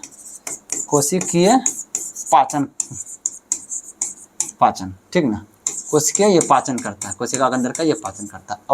और ऐसा एक चीज़ होता है, जैसे देखिए यही हाइड्रोलाइटिक एंजाइम जो होता है यह थैली के अंदर अधिक मात्रा में भर जाएगा, ठीक ना, तो यह थैली क्या होता है, फट जाता है। थैली क्या होता है, फट जाता है। ये जो थैली जो फटता है ना, इसी कारण से इसको क्या कहते हैं, एटम बम कहते हैं। इसको क्या कहेंगे हम, परमाणु बम कहेंगे।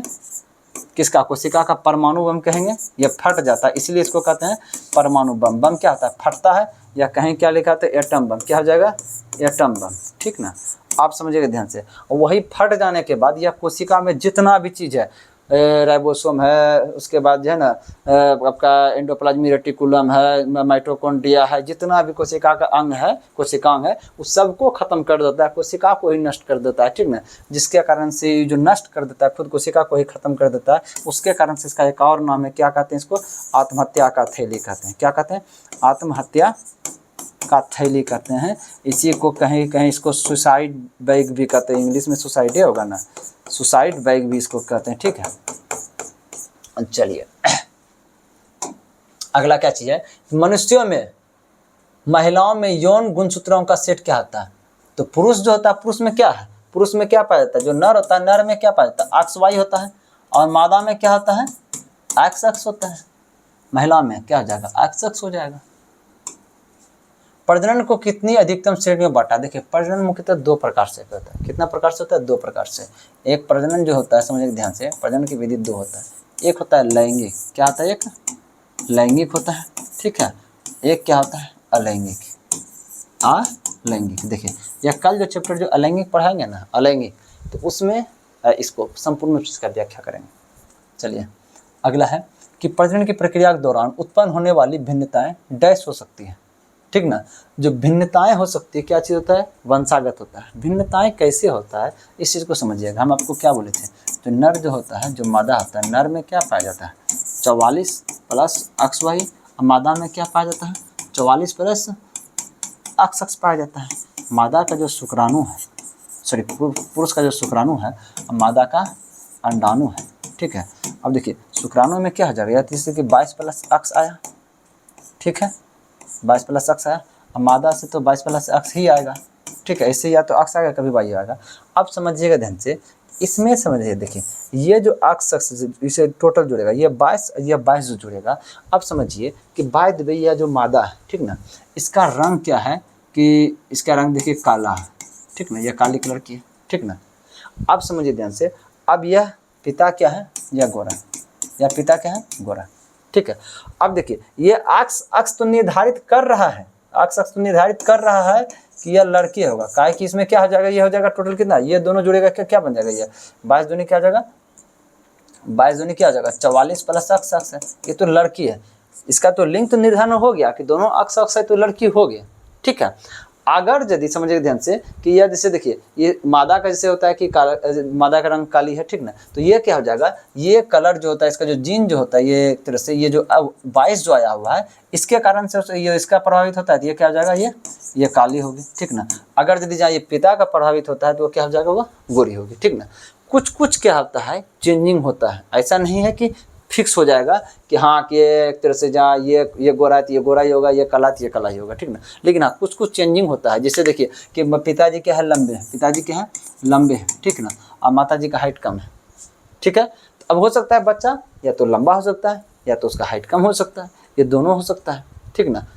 थोड़ा चेंजिंग आता है, ठीक ना, वो चेंजिंग जो आता है उसको क्या कहते हैं हम लोग, वंशागत चेंजिंग आता है। ये फिक्स नहीं है कि सेम टू सेम पहले के जैसा होगा, ऐसा कोई बात नहीं है, सेम टू सेम पिता का जैसा होगा तो सेम टू सेम माता का जैसा होगा, ऐसा फिक्स नहीं है। डैश उस उम्र का नाम है जिसके दौरान मानव पुरुषों और महिलाओं के प्रजनन अंग का कार्यात्मक हो जाते हैं।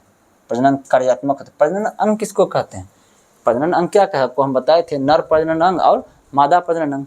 नर प्रजनन अंग क्या होता है, एक तरह से समझिए, आपको बताए थे नर प्रजनन अंग में कौन कौन सा होता है कि एक तरह से आपका जो न शुक्राणु का निर्माण जो शुक्राशय हुआ, शुक्राणु हुआ, वृषण हुआ, और क्या होगा एक तरह से लिंग हो गया, एक तरह से क्या हो गया क्या आपका पुरुष जनन अंग, ठीक ना। मादा जनन में क्या था, वजाइना था, गर्भाशय हो गया, फेलोपियन नलिका, ये सबसे क्या था, मादा जनन था, ठीक ना। बोल रहा है कि गोनाई युग्मकों और सेक्स हार्मोन का उत्पादन होना शुरू हो जाता है, मतलब किस उम्र में, ठीक, और मानव यौन के प्रति परिपक्व, देखिए समझिए ध्यान से, इसका कहने का मतलब कौन सा उम्र है, जब लड़कों के अंदर और लड़कियों के अंदर एक तरह से सेक्सुअल जो भी अंग जो होता है वो चीज़ का निर्माण हो जाता है, और वह क्या होता है कि नए जीव के निर्माण करने के लिए एकदम से वह सक्षम हो जाता है, ठीक ना। सक्षम होने के लिए क्या क्या स्टार्टिंग समझिएगा ध्यान से, एक तरह से नर जनन अंग का क्या होता है, नर जनन अंग का परिपक्व होना, यानी क्या चीज़, शुक्राणु का आना, इसका मतलब क्या होगा, शुक्राणु निर्माण होना शुरू हो जाना, और मादा में क्या हो जाना, एक तरह से अंडाणु का निर्माण होना शुरू हो जाना, ठीक ना। और जो हार्मोन्स जो बोल रहा है, तो हार्मोन्स क्या होता है, समझ ध्यान से, हार्मोन कौन होता है, नर के लिए कौन सा हार्मोन होता है, एस्ट्रोजन हार्मोन होता है ना, एस्ट्रोजन हार्मोन का एक तरह से निर्माण होना शुरू हो जाना। और इसमें कौन सा होता है, टेस्टेस्टेरोन, इसमें क्या होता है, टेस्टेस्टेरोन, और इसमें क्या होता है आपका एस्ट्रोजन, क्या होता है एस्ट्रोजन, ठीक है। ये हार्मोन का निकलना शुरू हो जाना, ठीक ना। और इस दौरान एक तरह से क्या होता है, ये निषेचन भी कर सकता है, ये दोनों क्या होता है, निषेचन की प्रक्रिया के द्वारा क्या होता है, एक नए शिशु का निर्माण करने का एक तरह से क्षमता उसके अंदर आ जाता है, मतलब उसी को कहते हैं। यह एज जो होता है आपका युवावस्था, ऐसी किशोरावस्था, क्या हो जाएगा, ये किशोरावस्था कहलाता है, किशोरावस्था, ठीक ना।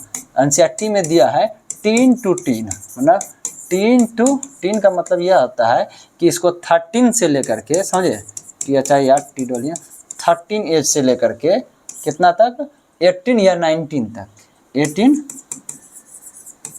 18 या 19 तक एज को क्या कहते हैं, यह किशोरावस्था कहते हैं, टीन टू टीन, ठीक है। यह क्या हो जाएगा, किशोरावस्था। युग्मक वही हो गया, युग्मक किसको कहते हैं, या नर युग्मक मतलब शुक्राणु, मादा युग्मक अंडाणु हो गया, युग्मक हो गया। अनिषेक जन्म मतलब कि बिना निषेचन के दौरान क्या होता है, एक तरह से नए जीव का निर्माण करना। यौन प्रजनन मतलब वही होगा, निषेचन प्रक्रिया के दौरान जनन होना।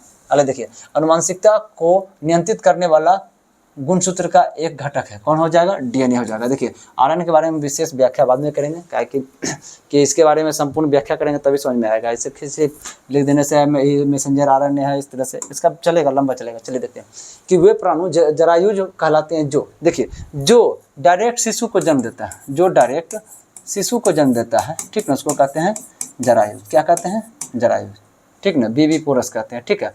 और जो अंडा डायरेक्ट जो अंडा देता है उसको क्या कहते हैं, अंडायुज। क्या कहते हैं, अंडायुज। इसको कहते हैं ओविपोरस। क्या कहते हैं, ओविपोरस। ठीक ना। आप समझिए, ये हो गया विविपोरस हो गया, विविपोरस हो गया, ठीक है। और ये हो गया क्या, ओविपोरस। क्या हो जाएगा, ये ओविपोरस। आप समझिए ध्यान से, जैसे ओविपोरस जो अंडा दे रहा है, ठीक है, मुर्गी हो गया, क्या हो जाएगा, ओविपोरस हो जाएगा। हम लोग क्या हो गए, एक तरह से ये विविपोरस हो गया, जो भी जानवर सब हो गया, कुत्ता बिलाई जितना सब विविपोरस हो जाएगा। चलिए क्या हो जाएगा, बच्चे को जन्म देते हैं। ये क्या करता है, बच्चे को जन्म देते हैं। अगला देखते हैं कि यौन प्रजनन के दौरान जब दो व्यक्तियों की शुक्राणु कोशिकाएं संयोजित होती है तो क्या बनता है, दो शुक्राणु नहीं, एक तो जनन कोशिका हुआ, शुक्राणु नहीं जनन कोशिका, दो होगा। जैसे हमको क्या बोले थे, जो नर है और मादा है, इसका कोशिका क्या नाम होगा, जनन कोशिका का नाम क्या होगा, शुक्राणु। इसका क्या हो जाएगा, अंडाणु हो जाएगा। इसका क्या हो जाएगा, अंडाणु होगा। ये दोनों मिलकर क्या बनाता है, युग्मनज बनाता है ना। ये क्या है, युग्मक है। ये क्या है, युग्मक है। दोनों युग्मक क्या है, दोनों मिलकर क्या बनाएगा, युग्मनज बनाएगा, जिसको क्या कहते हैं, जायगोट कहते हैं। ये हो गया एंडोस्पर्म। एंडोस्पर्म ऐसा सब चीज हो चुका है, बहुत बड़ा है। ये अंडा एक तरह से क्या हो गया, ये जो अंडा निर्माण हुआ, अंडा हो गया, ठीक ना। भ्रूण क्या होता है, एक तरह से जब जायगोट क्या होता है, एंडोमेट्रियम के परत पे एक तरह से आ जाता है, शिशु का निर्माण वहाँ से शुरू हो जाता है, उसको वहीं से क्या होता है, फिर भ्रूण का निर्माण होता है। चलिए अगला देखते हैं कि लैंगिक प्रजनन में डैश शामिल होते हैं। विपरीत लिंग नहीं, विपरीत लिंग शामिल होता है, ठीक है। कहना कि एक मादा होता है, एक नर होता है, एक जनक भी दो होता है। विपरीत लिंग होता है, ठीक है, दो जनक होता है, ठीक है, जनक दो भी होता है। जनक मतलब समझिए, गार्जियन एक तरह से हो गया, तो माता पिता दोनों गार्जियन हो गए एक तरह से, ठीक ना। तो दो जनक होते हैं, विपरीत लिंग का दो जनक होते हैं, ठीक है। समान लिंग नहीं होता है। समान लिंग क्या, दो नर ही रहेगा, दोनों तो क्या होगा कि जनन प्रक्रिया हो सकेगा नहीं ना। ये तो सरासर गलत हो गया। ये कोई भी लिंग ना, बिना लिंग का कैसे हो जाएगा, न कि नहीं नर होगा नहीं मादा होगा, हो जाएगा। बहुत कमजोर विकसित बच्चों को जन्म देता है, ठीक ना। कौन, कंगारू देता है। कंगारू क्या है, तो उसका गर्भाधान अवधि बहुत कम होता है, लगभग 26 दिन के आसपास का होता है। उसका शिशु से सही रूप से डेवलप नहीं हो पाता है, ठीक ना। बॉडी का सिर्फ कुछ पार्ट डेवलप होता है, उसका क्या होता है, जन्म हो जाता है। उसके बाद वह क्या करता है कि अपनी थैली में उसको रख करके उसका लालन पोषण वह करती है। कौन, कंगारू। चलिए अगला देखते हैं कि डैश कमजोर विकसित है, सेम सवाल। प्रजनन के दौरान मूल कार्य एक डैश का निर्माण करना होता है। मूल कार्य एक तरह समझिए ध्यान से, डीएनए का निर्माण करना था प्रजनन के दौरान।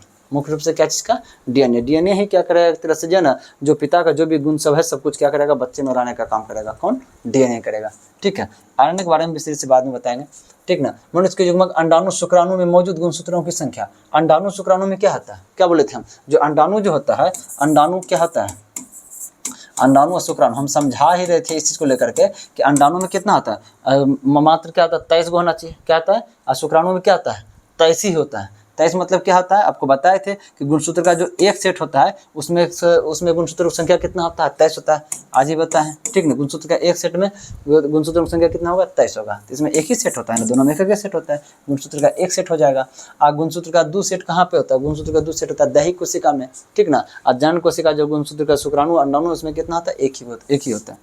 चलिए अगला देखिए कि एकल कोशिका वाले निषेचित अंडे को कहा जाता है। एकल कोशिका वाले निषेचित अंडे, जैसे कि शुक्राणु क्या हुआ, शुक्राणु तो एक ही कोशिका है ना, अंडाणु भी क्या है, एक ही कोशिका है। ये दोनों मिल करके क्या निश्चित करके क्या बनाता है, युग्मनज बनाता है, युग्मनज बनाता है, ठीक है। तो एक कोशिका से मिलकर युग्मनज बना, आंसर क्या कहेंगे, इसको युग्मनज कहते हैं। देखिए अपरिपक्व अपरिपक्व भ्रूण किसको कहते हैं, समझिए ध्यान से। जैसे कि एक तरह से, जैसे कि ये गर्भाशय समझ लीजिएगा, ठीक ना, गर्भाशय समझिए, ठीक ना। यहाँ पे क्या जायगोट आ गया, ठीक ना। यहाँ से निषेचन प्रक्रिया जो शुरू, निषेचन एक तरह से हो चुका है, ठीक है, निषेचन हो चुका है। उसके बाद जायगोट जब यहाँ आ गया है तो इसका जो बनने का निर्माण प्रक्रिया जो शुरू होगा, ये कहाँ तक, 8वां सप्ताह, कहाँ तक, ये जो 8वां सप्ताह, सॉरी 8वां सप्ताह तक, कहाँ तक, 8वां सप्ताह से पहले तक, 8वां सप्ताह से जो पहले तक का जो अवस्था आता है उसको हम कहते हैं अपरिपक्व भ्रूण। इसको क्या कहते हैं, अपरिपक्व भ्रूण। उसका पूरा बॉडी बना हुआ नहीं होता है, उसका बॉडी क्या होता है, बनने के प्रोसेस के अवस्था में होता है। कब तक, 8वां सप्ताह तक, ठीक ना। इसको कहते हैं अपरिपक्व, ये कहेंगे अपरिपक्व। बस 8वां के बाद क्या होता है, इसका शरीर का सब अंग बन चुका, पैर, हाथ, नाक, मुंह, कान, जेब, दांत, जो भी चीज़ है, बाल, नाखून, सब कुछ बन चुका होता है। मतलब कि पूरे डेवलप नहीं हो चुका होता, हाथ दिखने लगता है कि यहाँ बन चुका है, ठीक ना। तो इसको हम लोग क्या कहते हैं, ये परिपक्व भ्रूण कहते हैं। इसको क्या हम लोग परिपक्व भ्रूण कहते हैं, ठीक है।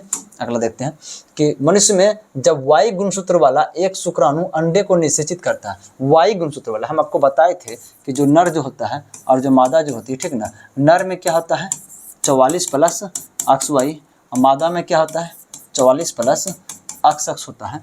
अब देखिए शुक्राणु में क्या बोले थे, शुक्राणु में या तो, और देखिए जो अंडा में, दोनों कंडीशन है बता रहे हैं, पहले ही बता चुके, ठीक ना। सो ये तो 44 में 22 तो आना तय है, ये भी 44 में 22 का आना तय है। शुक्राणु में या तो X आएगा या तो Y आएगा, काहे कि 23 ही एक्सेप्ट करता है शुक्राणु, कितना, एक बार में एक निषेचन के लिए एक बार में 23 ही एक्सेप्ट करता है, ये ज़्यादा एक्सेप्ट नहीं करता, क्योंकि शुक्राणु में 23 ही गुणसूत्र रहता है, ठीक है। अब 22 आ गया, या तो X को एक्सेप्ट करेगा तो Y को एक्सेप्ट करेगा, किसको एक्सेप्ट करने बोल रहा है, मनुष्य में जब Y गुणसूत्र वाला एक शुक्राणु, कितना Y गुणसूत्र वाला, Y को लाए हम, गुणसूत्र वाला एक शुक्राणु अंडे को निषेचित करता है, तो अंडा से भी 23 ना आएगा, 44 में 22 तो आइए गया, शरीर का निर्माण करने वाला आ गया, एक लैंगिक में से कोई ये दोनों लैंगिक है ना, तो गुणसूत्र दोनों को एक आएगा प्लस X। उसके बाद क्या कर रहा है कि वो निषेचित करता है, क्या करता है निषेचित करेगा, निषेचित करेगा तो क्या बनेगा, ये जायगोट जो होगा, जायगोट जब उसमें क्या आएगा 22 दूनी क्या आ जाएगा 44 आ जाएगा, प्लस ये Y, अक्सर इसको हम क्या लिख देते हैं XY हो जाता लिखते हैं, ठीक ना। तो ये क्या बन रहा है 44 प्लस XY हो रहा है ना, 44 प्लस XY किस में दिख रहा है, नर में, जहाँ दोनों अक्स रहता है तो ये मादा होता है, लेकिन क्या हो गया ये नर हो गया, यानी लड़का होगा, नर शिशु होगा, सही हो जाएगा, जुड़वा नहीं होगा, जुड़े हुए जुड़वा नहीं होगा, मादा नहीं होगी, ठीक है। मादा होने का मतलब होता है कि अक्सक्स होता है। चलिए अगला देखते हैं कि किसमें लिंग गुणसूत्र नहीं होते हैं। देखिए लिंग गुणसूत्र जो होता है चींटी, मक्खी, ततैया, जो इसमें क्या होता है लिंग गुणसूत्र नहीं होता है, लेकिन उसके बाद जितना भी ये सब चीज़ है इसमें क्या होता है लिंग गुणसूत्र पाया जाता है। चलिए अगला देखते हैं कि मनुष्य में जब अक्स गुणसूत्र वाला एक शुक्राणु अंडे को निषेचित करे, अक्स गुणसूत्र वाला शुक्राणु जब अंडे को निषेचित करे तब उसमें क्या होता है, आप समझिए ध्यान से, सेम ही प्रोसेस है, सेम ही प्रोसेस है। इस बार उस बार वाई क्या था ना, अब भी क्या करेगा अक्स करेगा, क्या करेगा अक्स आएगा, क्या 22 44 22 तो आना है, ठीक ना। या तो इसमें या तो ये शुक्राणु अक्स को एक्सेप्ट करेगा तो वाई को एक्सेप्ट करेगा, इस बार अक्स को एक्सेप्ट कर लिया, ठीक ना। अंडाणु तो कुछ करे 44 में 22 आएगा, या तो ई अक्स को करे तो ई एक्स करो, अक्सेन करना है। अब निषेचन कराओ दोनों का, 22 में कितना आ गया 44, ई भी अक्स, तो ई अक्स ई भी अक्स है, दोनों क्या है अक्से है। अब देखो दोनों अक्स हो गया, 44 प्लस अक्स किस में मिल रहा है मादा में मिल रहा है, तो क्या हो जाएगा वो शिशु क्या हो जाएगा, इस बार का जो शिशु क्या होगा लड़की होगा, क्या हो जाएगा ये मादा शिशु होगा, ठीक है। नर शिशु नहीं होगा, जुड़वा नहीं होगा, जुड़े हुए जुड़वा नहीं होगा। अगला देखिए बच्चे का लिंग किससे निर्धारित होता है, हाँ गुणसूत्र से। किससे निर्धारित होता है गुणसूत्र से, ये तो बात तो फिक्स है, लेकिन देखिए माँ का रक्त समूह से नहीं, ब्लड से नहीं होता है, फिक्स नहीं है, ठीक है। पिता के रक्त समूह से, ये तो होगा ही नहीं, ब्लड से तो लिंग का निर्धारण नहीं होता ब्लड से, ठीक है। माता पिता का अर्थ ये सब, ये भी फैक्टर क्या ब्लड का ही है, ठीक है। आंसर क्या हो जाएगा गुणसूत्र से होता है। किसके गुणसूत्र से, पिता के गुणसूत्र से। क्या पिता में ना अक्स और वाई होता है, माता में तो हमेशा एक के रहता है, माता का कोई गलती नहीं, पिता की गलती से होता है, ठीक है। महिलाओं में पाए जाने वाले लिंगी गुणसूत्र कौन कौन से, महिला में क्या जाएगा महिला में जाएगा अक्स हो जाएगा, पिता में, पुरुष में अक्स वाई। गुणसूत्रों के बारे में सच क्या नहीं है, जीन उस पर स्थित है, जीन, हाँ इसमें क्या होता है गुणसूत्र जो होता है, या गुणसूत्र के अंदर क्या पाया जाता है आपका क्रोमेटिन जालिका पाया जाता है, क्रोमेटिन जालिका के अंदर क्या पाया जाता है डीएनए, डीएनए के अंदर जीन, इसका मतलब जीन भी इसमें है। कोशिका विभाजन से पहले प्रत्येक गुणसूत्र 2 क्रोमेटिड से बनाता है, कोशिका विभाजन से पहले 2 क्रोमेटिड से बनाता है, एक क्रोमेटिड ये एक क्रोमेटिड ये, दोनों जुड़ करके बना होता है, ठीक है। वे यूकैरियोट में नाभिक के अंदर स्थित रहता है, ये क्या होता है नाभिक के अंदर ही स्थित रहता है ये, ठीक ना। एक जीव की विभिन्न कोशिकाओं में एक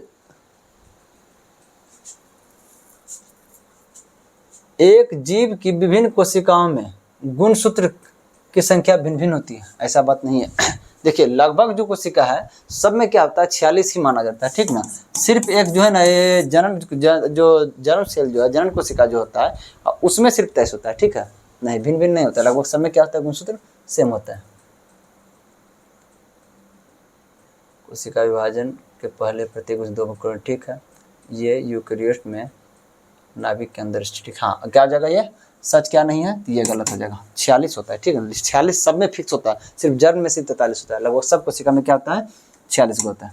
अगला देखिए कि अपरिष्कृत जन्म दर प्रतिवर्ष प्रति डैश व्यक्ति पर निर्भर करता है, मतलब देखिए मतलब कि जन्म दर, जो बच्चे का जन्म दर की प्रक्रिया किस पर कैसे पता करता है, समझिए ध्यान से। उसको पता करने के लिए क्या करते हैं कि देखिए ध्यान से जन्म दर कैसे पता करते, देखिए जन्म दर कैसे पता करते हैं। पहले 1 साल में उस क्षेत्र में कितना बच्चा जन्म लिया, बच्चा जो जन्म लिया, बच्चा जो जन्म लिया, ठीक ना। और बटे में उस क्षेत्र का कुल जनसंख्या कितना है, बटे में कुल जनसंख्या कितना है, ठीक ना। और गुना 1000 से करेंगे। जैसे ना होता है कि कितना % मार्क्स लाया है तो कितना नंबर लाया, ऊपर में फुल मार्क्स कितना था, नीचे में फुल संख्या कितना है नीचे में, और 100 से गुना करते थे। तो यहाँ 1000 से गुना कर रहे हैं, तो मैंने 100 से गुना करते थे 100 से तुलना कर रहे थे, 1000 से गुना कर रहे हैं मैंने 1000 से तुलना कर रहे हैं, मतलब कि प्रत्येक 1000 व्यक्ति में कितना बच्चा है, ठीक है। अब 2025 में जैसे कि प्रत्येक 1000 व्यक्ति में 18 बच्चा था, और 2026 में प्रत्येक 1000 व्यक्ति में एक तरह से 20 बच्चा हो गया। इसका मतलब जो जनसंख्या बढ़ रहा है, 2 गो बढ़ा है, ठीक ना। इसी तरह से पता करता है प्रत्येक 1000 में किधर के प्रत्येक 1000 हो जाएगा। निम्नलिखित से क्या प्रजातियों की संख्या स्थिर बने रहने के लिए संबंधित है? प्रजनन। क्या जाएगा? प्रजनन। जब प्रजनन होते रहेगा, प्रजनन प्रक्रिया होते रहेगा, क्या होगा? जनसंख्या भी स्थिर भी रहेगा। क्या चीज था?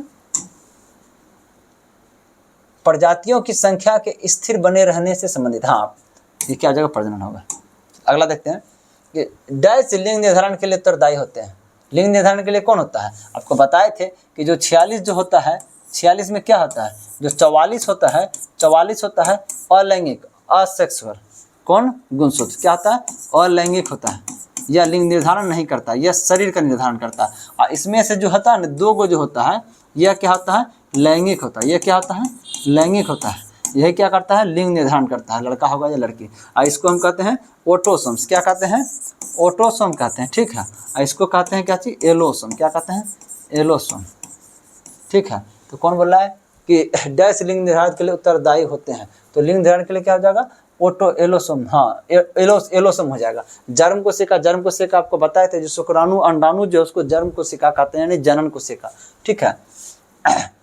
देखिए ये प्लियोट्रोपिक जीन, देखिए एक जीन एक ही सूचना को लेके जाता है, लेकिन ये एक प्लियोट्रोपिक जीन ऐसा है जो कि एक ही साथ कई सूचना को लेके जाता है। कि मनुष्य में संतान का लिंग डैश द्वारा निर्धारित है। संतान का लिंग तो पिता के गुणसूत्र से होता है, इसी में अलग अलग होता है, वो अक्ष होता है, वो वाई होता है। माता में तो दोनों अक्ष होता है, ठीक है।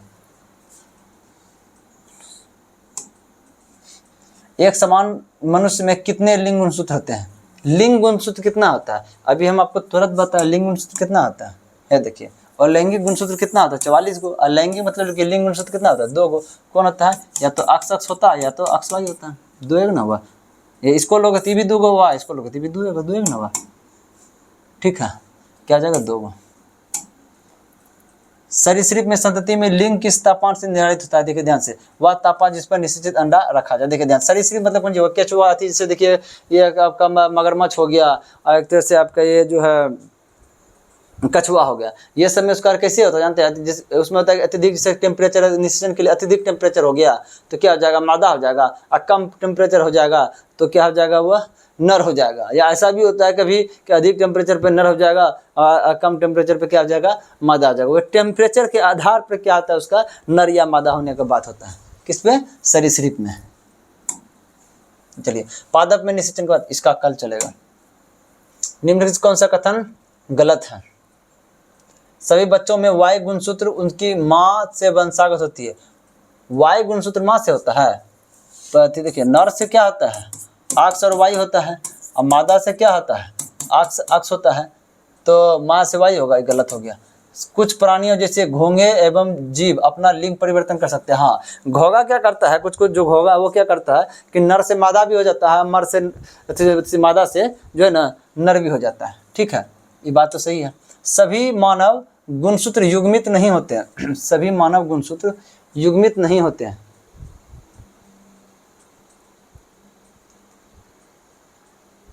चलिए, हाँ ये भी बात सही है, सभी मानव गुणसूत्र युग्मित नहीं होते हैं। जैसे देखिए आपको क्या बताए थे, इधर ही हम बताए थे, जैसे देखिए आपको बोला थे जो नर है जैसे मादा है, इसमें नर में क्या था? यह 44 प्लस क्या था? अक्ष वाई था। 44 प्लस क्या था? अक्ष वाई था। मादा में क्या था? 44 प्लस क्या था?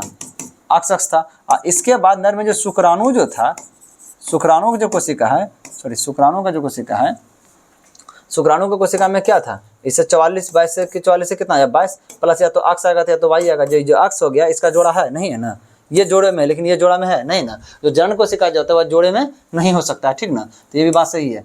लिंग लिंग विभिन्न प्रजातियों में विभिन्न कारकों द्वारा निर्धारित। हाँ, लिंग का निर्माण जो कोई लड़का हो लड़की, नर हो या मादा, बहुत तरह से होता है। हम लोग में क्या होता है, एक तरह से क्या है, इसके निषेचन के द्वारा होता है, ठीक ना। निषेचन के आधार पे जो एक तरह से जो क्रोमोजोम का जो आदान प्रदान है उससे लिंग का निर्धारण होता है। अभी आपको सरीसृप बताए थे मगरमच्छ में क्या, तो उसके तापमान के आधार पर हो जाता है, ठीक ना। सबका अलग अलग होता है। घेंगा में क्या हो जाता है कि वह नर से मादा खुद ब खुद चेंजिंग हो जाता है। अलग अलग प्रकार सब्जी में होता है। प्रत्येक जनन कोशिका प्रत्येक युग्मक से एक, टाइम कितना हो गया वो, टाइम कितना, 1:15 छोड़ो, चलिए बस ज़्यादा नहीं, 2-3 बचा है, कल हो जाएगा, कल समाप्ति हो जाएगा। चलिए, थैंक यू, जय हिंद।